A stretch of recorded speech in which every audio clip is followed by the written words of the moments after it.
Hello class, welcome to our LFCS online class. Myself Sandhya Tiwari, your SST teacher. We have completed chapter 8 and today we are going to start chapter 9. The name of chapter is Women and Reform.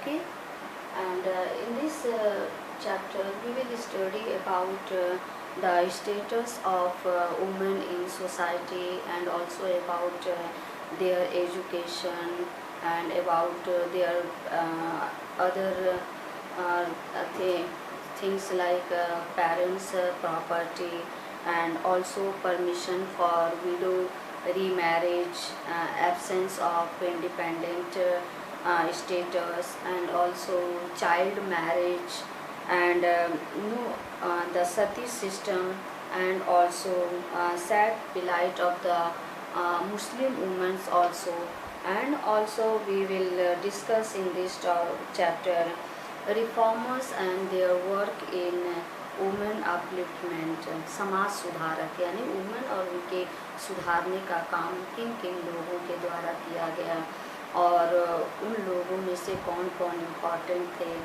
और उनका role क्या था और उन्होंने कौन कौन से काम किए जिससे कि वुमेन को भी सोसाइटी में रिस्पेक्ट मिली और भी सारी चीज़ों पर उनको आज़ादी मिली and also how did the knowledge of ancient text help the reformers promote new laws।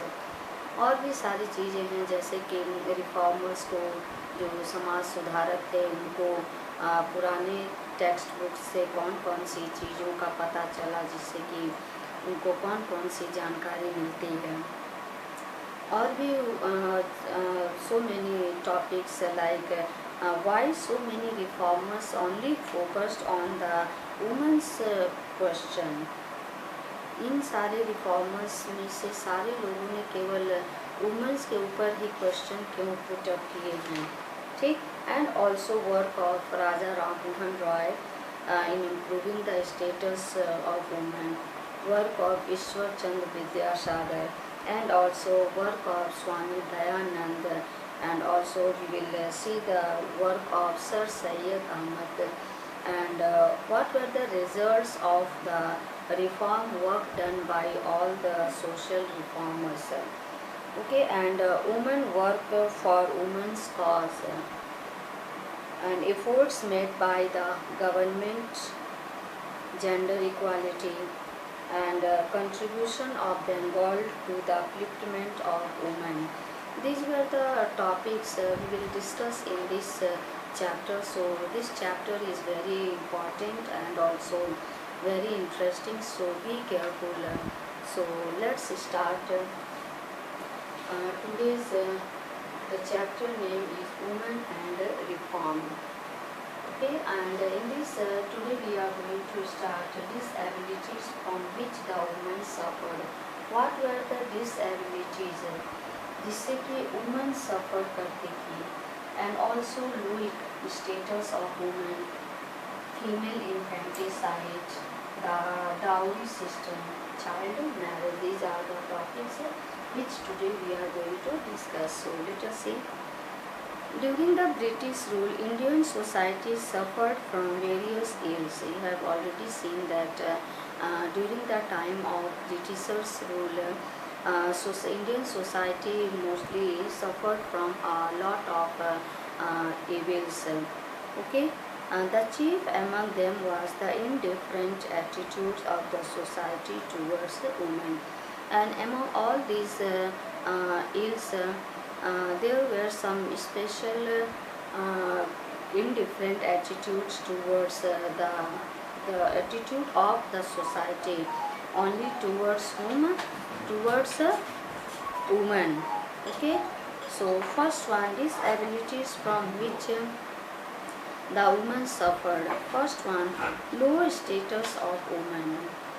इसमें से पहला क्या है, low status of a women. समाज में वुमेन का बहुत ही लो स्टेटस था। Women was socially subordinate to men in one way और अनदर। हमेशा से ही वुमेन को किसी न किसी तरह से उनको मैन की अपेक्षा नीचा दिखाने की कोशिश की जाती है। She had never been permitted to live independently, और उन्हें कभी भी अकेला रहने की अनुमति नहीं मिली। She was considered inferior to man. In her childhood, she should depend on her father. In her youth, she should live in subordination to her husband, and in old age, she should depend on her sons.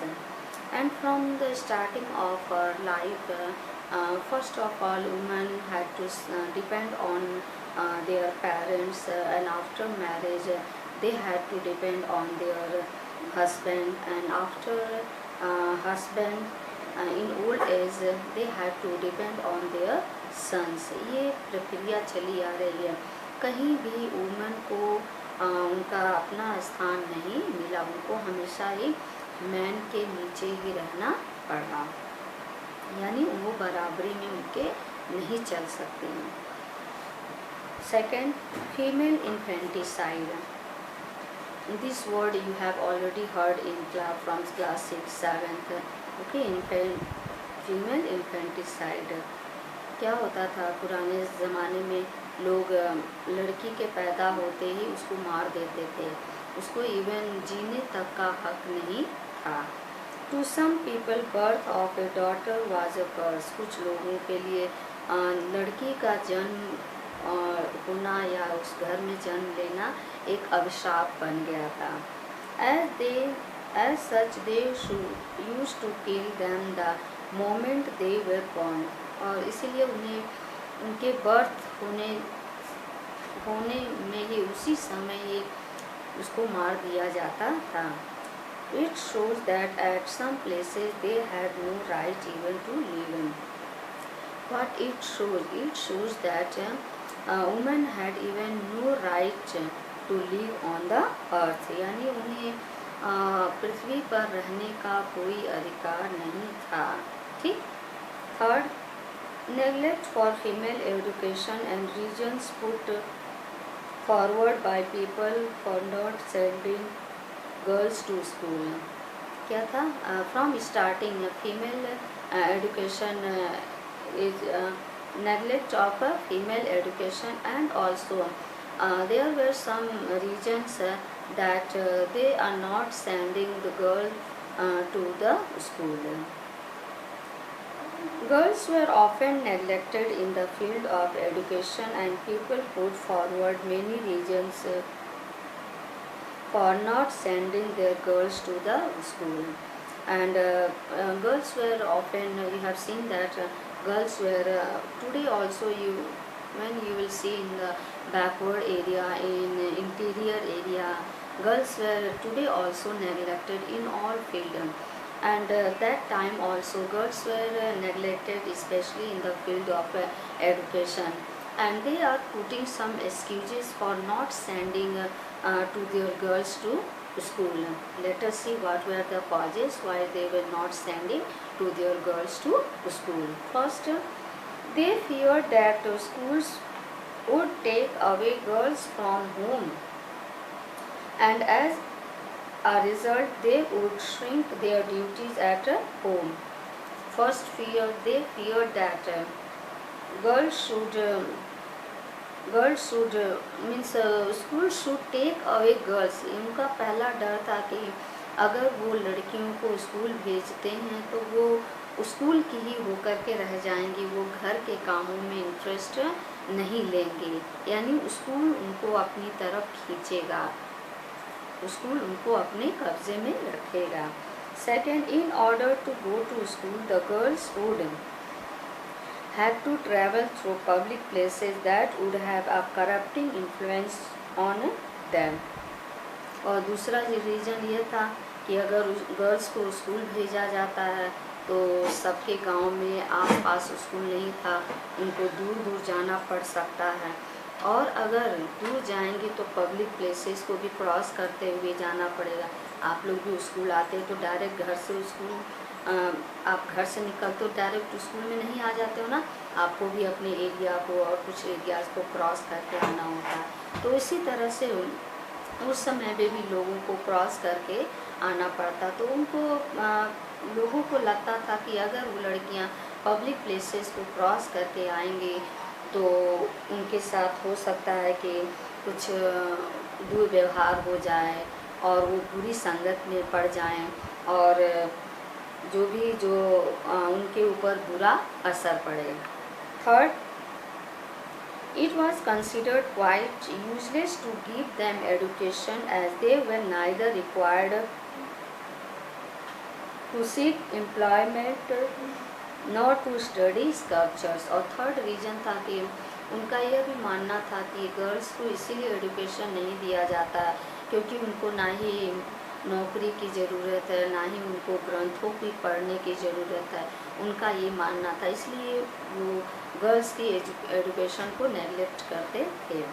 Fourth reason, female education was frowned upon because it was considered as granting them undesirable liberty which would prove quite harmful to the society. और उनका यह भी मानना था कि अगर हम लोग उनको लिबर्टी दे देंगे, उनको फ्रीडम दे देंगे तो यह समाज के लिए हानिकारक बन सकता है, हो सकता है।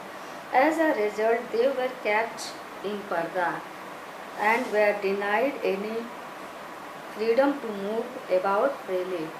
इसीलिए उन्हें पर्दे में रखा जाता था, इसलिए उन्हें पर्दे में रखा जाता था और ताकि वो बाहर ना जा सके, बाहर की दुनिया ना देख सकें और वो फ्रीली वो कहीं मूव ना कर सके, इसलिए उनको ये सब की आज़ादी नहीं थी।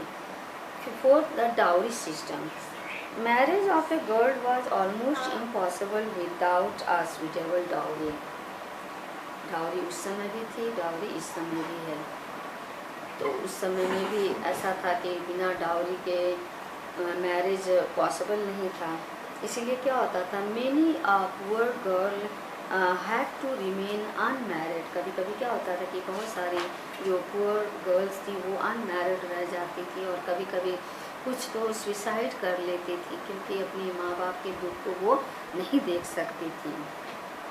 A poor girl had to remain unmarried or commit suicide to relieve the agony of her parents। अपने पेरेंट्स को दुख को नहीं देखना चाहती थी, इसीलिए सुसाइड कर लेती थी ताकि उनके पेरेंट्स को इससे डाउरी के लिए उन्हें परेशान ना होना पड़े। Fifth, absence of independent status. उनका कोई अपना खुद का स्टेटस नहीं था, इंडिपेंडेंट स्टेटस नहीं था। A woman without her husband had a low status in society. Or suppose a husband died and after the death of husband there is no position in society for any woman। और समाज में अगर पति husband नहीं है तो उस lady की कोई पोजीशन रिस्पेक्ट नहीं है। In no other position except as a housewife could she live in the society. वह केवल एक हाउसवाइफ ही बन करके रह जाती हैं। Families being patriarchal were dominated by the husband whose will was the deciding factor in the family, and after all male member became the leader of the family। Child marriage। Children were married at a very young age when this ceremony carried no meaning to them।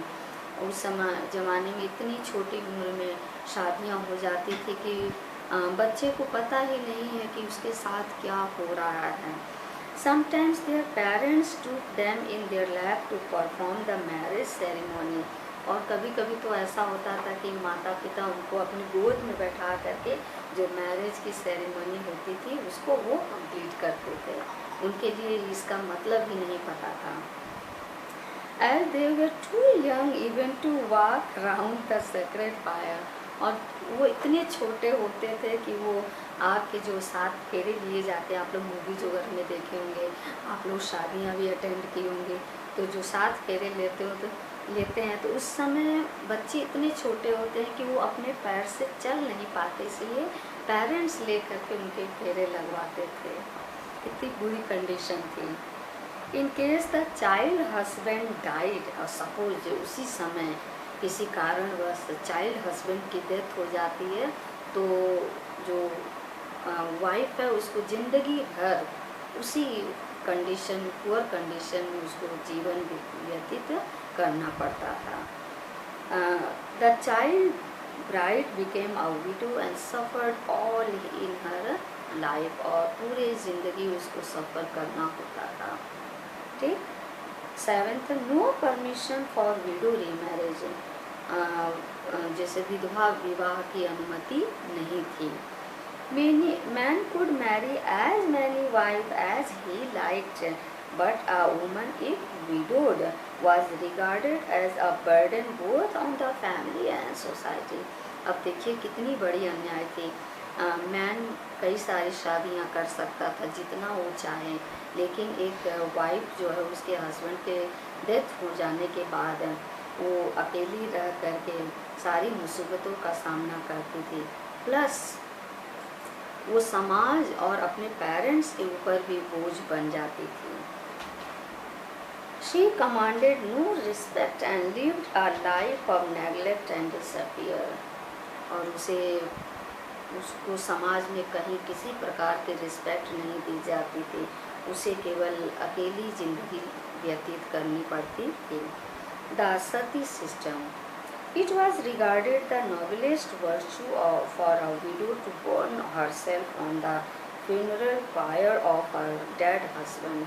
ये बहुत बुरी condition है कि suppose किसी कारणवश से उसके husband की डेथ हो गई तो ये नहीं है कि वाइफ उसकी जीवित रहे, नहीं, यह प्रथा थी कि हस्बैंड के चिता के साथ उसको भी उसी चिता में जल जाना है।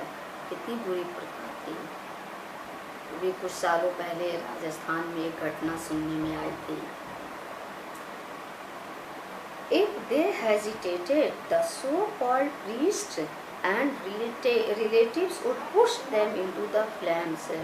और कभी कभी क्या होता है कि अगर वाइफ हेजिटेट करती है और संकोच करती है आग के अंदर कूदने के लिए, तो क्या होता है जो प्रीस्ट होते थे उनको धक्का दे करके, या उनके जो रिलेटिव्स होते थे फोर्सफुली उनको धक्का दे करके उस फायर में पुश कर देते थे, ढकेल देते कि नहीं तुम्हें इसमें जलना जरूरी है। Wives whom sometimes a dead king's funeral prey became the prey of his 100 wives whom he had married out of pleasure। और कभी कभी क्या होती थी कि एक राजा की चिता 100 की संख्या में उनके साथ पत्नियां उनकी जलती थी। क्यों? क्योंकि राजा बहुत सारी शादियां करते थे अपनी खुशी के लिए, तो उनके साथ कई 100 चिताएं जलती थीं।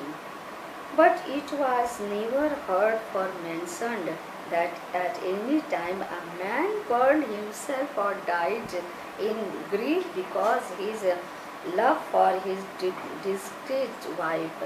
कभी आपने सुना है ऐसा कि अपने किसी हस्बैंड को कि उसकी वाइफ के डेथ के बाद वो उसके लिए परेशान हुआ हो, या उसकी चिता में जल गया हो, या उसने दूसरी शादी ना की हो? ऐसा नहीं था। It only proves how the society had tortured the woman। और इससे क्या प्रूफ होता है? यह प्रूफ होता है कि समाज ने पुराने समय से ही किस तरह से वुमन को टॉर्चर करते हुए आ रहे हैं। ठीक। No plight of a Hindu woman to inherit property। In the Hindu society a woman had no right to inherit the property। और हिंदू सोसाइटी में यह नियम नहीं था कि उसको प्रॉपर्टी की कोई उसको शेयर मिल सके। 10 plight condition of woman Muslim woman. और यही नहीं कि केवल हिंदू औरतों की ही नहीं दुर्गति होती थी, यहाँ तक कि मुस्लिम औरतों की भी दुर्गति होती थी। Divorce among Muslims is so simple that generally the Muslim women dreaded it, and Muslim women also suffered a lot only because of divorce। It besides the custom of polygamy which allowed their men to marry more than one wife, in their society also man could marry more than one wife, and wife made the life of the Muslim woman more miserable than the Hindu woman। and in this way you will find out that Muslims women conditions were more miserable than the conditions of a Hindu women. Exception to the general pattern, and some in everything there is exceptional case, and here also you will find out some exceptional case. यहाँ पर भी कुछ exceptional case आते हैं जो कि कुछ ladies कुछ वुमेन ने अपने आप को आगे बढ़ा करके अपना नाम फेम और नेम आगे बढ़ाने की कोशिश की है. Let us see who were these brave ladies. Okay. Even under such degrading conditions, some women rose to high positions in the society. In such miserable conditions, some of the women they come forward, and these were and also got their positions in the society. And let us see the names of Razia Sultana, Chand Bibi, Noor Jahan, Ahilya Bai, and Jinat Mahan, etc. Shine in the medieval sky like a star, and these women also played a very important place and also shine in the sky like a stars. But these instances are merely exceptions that don't change the pattern or prove the myths of women's noble life. And these were the only exceptional cases. With this, not only that the exceptions that don't change the pattern, and also to prove these myths of women's novel life. ये सच्चाई means इतनी सी बात से women की सच्चाई जो है life की नहीं चेंज हो सकती. एंड अनवेल्ड टू रिमूव किसी चीज़ से पर्दा हट जाना. And unveiled woman was the but means nishana of all accusation against her conduct and her character. Charge of offense, दोष हमेशा उनके ऊपर ही दोषारोपण होते आ रहा है. Accusation, even a saintly woman like Mirabai, यानी हमेशा से ही उनके ऊपर दोषारोपण होते आ रहा है. इवन हम मीराबाई जो साध्वी थी उनके ऊपर भी ब्लेम लगता रहा. क्या Mirabai could not escape such accusations, and attempts were made to make her drink a cup of poison. Mirabai को भी नहीं छोड़ा गया, उनके साथ भी दुर्व्यवहार हुआ, उनको भी विष का प्याला दिया गया पीने के लिए, जो कि मीराबाई ने पी लिया. 12th, access on the working women, that is peasants and laborers. The peasant women were supposed to work on the field as well as to look after the household. जो peasant women थे उनको labourer का भी काम करना पड़ता था, field का भी काम करना पड़ता था, प्लस हाउस वर्क भी काम करना पड़ता था, हाउस होल्ड वर्क भी करना पड़ता था. In times of leisure they took to weaving or spinning to supplement the family income, and whenever they get excess time they used the work of weaving and also spinning. In this way they could get more and more money for their family's welfare. But in spite of putting in longer hours of work than their male counterparts, they were paid less wages. Suppose you have seen that both male laborer and female laborers were working on the roadside, and that time also both were working and doing the same work. Instead of that, women get less wages, less salary in the comparison to male worker, male laborer, and they were subjected to worst exploitation. In this way they suffered from exploitation. इस तरह से उनके साथ शोषण होता चला आ रहा है. Okay, so today only this much. Tomorrow we will discuss about reformers and their work in women athlete. So here's your homework. See, do exercise C of chapter 7. Okay beta, thank you.